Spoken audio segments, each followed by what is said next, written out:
And here we're going to start with the most basic and earliest of drawing materials. That would be the feather. Feather is usually hardened off in some way or aged, and then you can see the tip is shaved off with a knife like that, and then you split the end. A lot of people wrote letters for the longest time. So we put a little ink in a tray, and what I'm using here is a little stone tray. This is called a dip pen sometimes because you dip it in the ink, but I tend to feel like you get a little bit overloaded with that sometimes if you dip it in the jar. So this is just used thusly. Runs out of ink fairly quickly.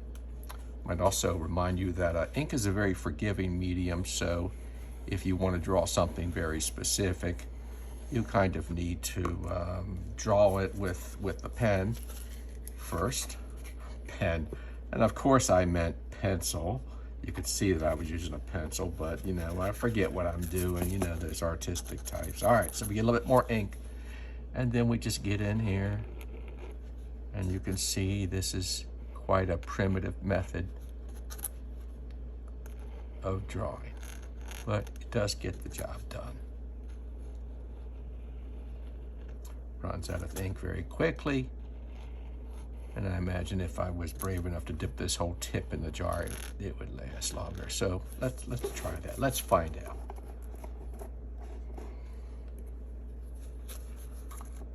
Probably make more of a mess than anything. I dip it in the jar and I clean off the tip a little bit so it's not overloaded. All right, so we're just gonna go back in here with our feather, and let's see how many lines we'll get out of this. Not too many. So you can see I suppose if you're used to it, it's fine, but it can be quite frustrating.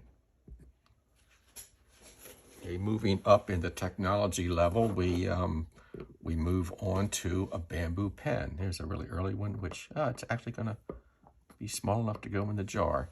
This is what Van Gogh and really many others have used over the centuries.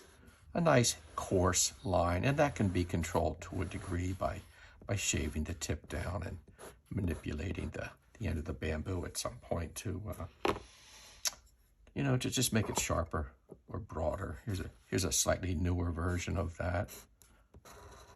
And you can really feel the interaction between the pen and the paper. I mean, it's an activity. I mean, it's a physical activity. You can really, it's not a light way of drawing.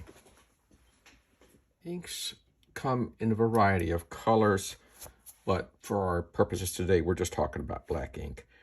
I used to use this Higgins black ink that's on the right. Lately, I've been using this Dr. Martin's Black Star ink, which is very intense, beautiful ink. Ink also comes in a brown, sometimes made from ground walnut shells. When you're buying inks, make sure that it's a waterproof ink if you're planning to do watercolors or any kind of paint over it, because non-waterproof inks will bleed and ruin your drawing. And I've found that out the hard way by buying supposedly a waterproof sepia ink and then doing a watercolor drawing over it, only to have everything spoiled by the brown. I mean, I guess it's okay to most people, but it bothered me that it bled into the color a little bit. So again, make sure that you're using a waterproof ink. I'm using these little trays. The black one is an older style piece of stone, which has a little bit of a tapered or like a swimming pool taper in it, deeper end and a shallow end. It's really good for dipping your brush or your pen in. The white one on the right is a newer porcelain style. And what I'm going to show you now is working with a brush. If you're going to draw ink with a brush, and this is again moving up the historical timeline, if you're going to draw with a brush, you really need to use a brush that you don't mind destroying, because ink, whatever's in it, if you use a good sable brush, it's going to eat it. You know, these are only good for a few uses. I just use a cheap brush to draw with.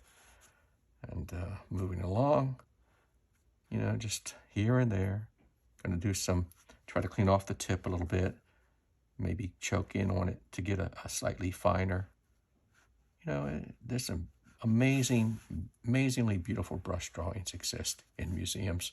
So it's an interesting technique to experiment with. All right, again, working our way up across the historical timeline, we come into these dip pens. And some of these are older. I don't know, 1950s, 1960s vintage. And what they are is you just dip it in the ink. It's a steel point, very nicely made, and it's just available in a wide array. I'm going to need my jar back. A wide array of point sizes. The holders vary from this wooden one that I first used to this. This is a plastic one. It has a nice little thin part here for your fingertips to fit into. Oh, out of ink already. You can do very, very thin lines by going sideways. All right, so let's see, what else we got? We got another one here with a cork tip, which is actually a really comfortable pen. Again, this is an older pen. Some of these are really kind of best pulled like that. Some of them you can go in multiple directions. Some of them don't take too well to that. Which brings me to a pen that I've used a ton of times. This is what I most often have used to do my drawings. It's called a crow quill, and it's very, very small, very, oops, yeah. Okay, not that time. Very fine point. This just shows you how careful you have to be with these pens. We normally go off to the side. Here, I'll pretend I'm off to the side here. Test our pen, and then start the drawing. You can see this one you can use sideways and get a fairly nice line. I'm drawing on a piece of drawing paper, regular drawing paper, and it's just microscopically fuzzy. As you saw in the first video, and is normally what I draw on with ink is called a Bristol paper or Bristol pad, and a number of manufacturers make them. It's a very smooth, very fine surface, and it really takes well to ink. It does not give you any raised burrs or any trouble like that. And once again, a reminder, before you go through all this trouble, ink is very unforgiving. You need to draw your item first. Draw your item. And then ink it in once you're sure of what you're doing. Because you can't erase ink. It is there for eternity. Look at this, constant dipping the pen. All right, so that's the end of that one. All right, moving up in the timeline, I have this this fountain pen. I guess this is what it is. It has a cartridge in it. Some of them have replacement cartridges. Some of them have the kind that you just pull on a lever and it fills the ink. I think this is actually full of purple ink, which I use to sign some of my books. So these are very nice because you can go on quite a while. You can see that it's very versatile. It goes in multiple directions without snagging on the paper. So a nice drawing pen. If you're going to do nice drawings with it, and wow, what other kind of drawings would you want to do other than nice? You need to probably use black ink or the brown ink.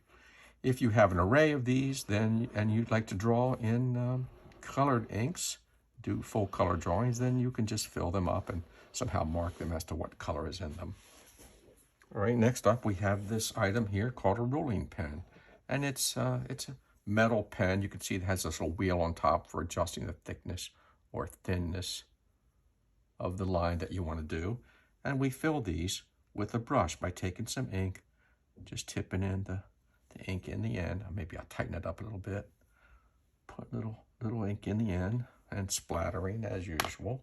And then you use a ruler that is slightly raised from the surface, and you simply draw the pen along the edge of the ruler. This is if you need to outline your drawing or do something that really requires a very straight line.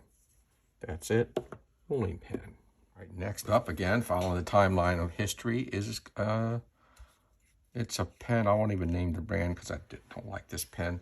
It's got an extremely fine point. I can't even draw with this because if I fill it and draw with it for 5 minutes, it will probably clog. So I don't recommend these pens. These are technical pens. They're used for doing drafting and that sort of thing. Here is one of the drawings that I did with that pen that I refused to mention the company that made it, but It makes for a very nice drawing. This part was part of a larger drawing, and it took 5 months to do. So you can see it's quite tedious, but the effect, if you like that level of detail, it's quite good. Here's another more recent drawing, probably done about 10 years ago, using just your basic pen, very much more simple. All right, just for fun, here's a few examples of ink drawings that I've done. This one is a brush with ink drawing from about 1970. Next is a drawing of a tree done probably with that crow quill pen that I mentioned. This too dates from about 1970. Obviously, this is done with colored inks, black, yellow, green. Looks like about it. Brown. This is a black ink drawing that is colored with not charcoal. What am I saying? Pastels. Here's a sepia ink drawing on toned gray paper with looks like pastel color here and there, just very subtle. Again, 1970, something like that.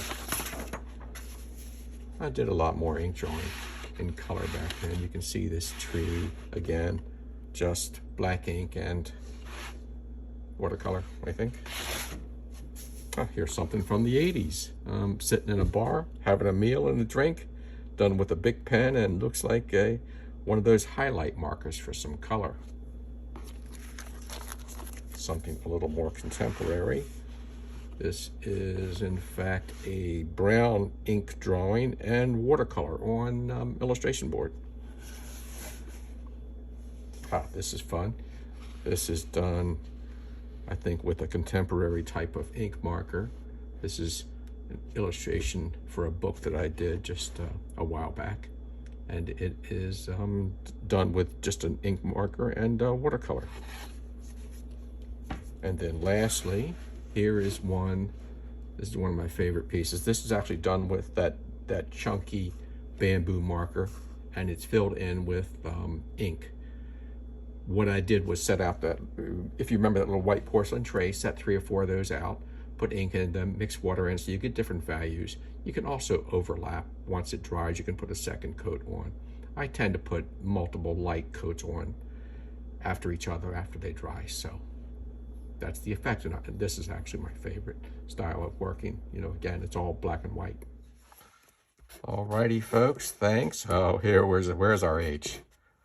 Dip, dip, dip.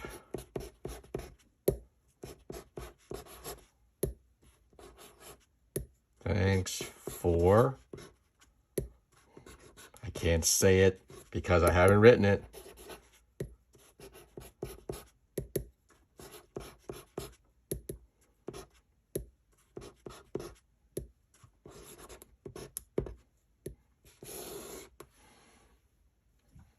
Touch up in the end. There we go. Clean it up.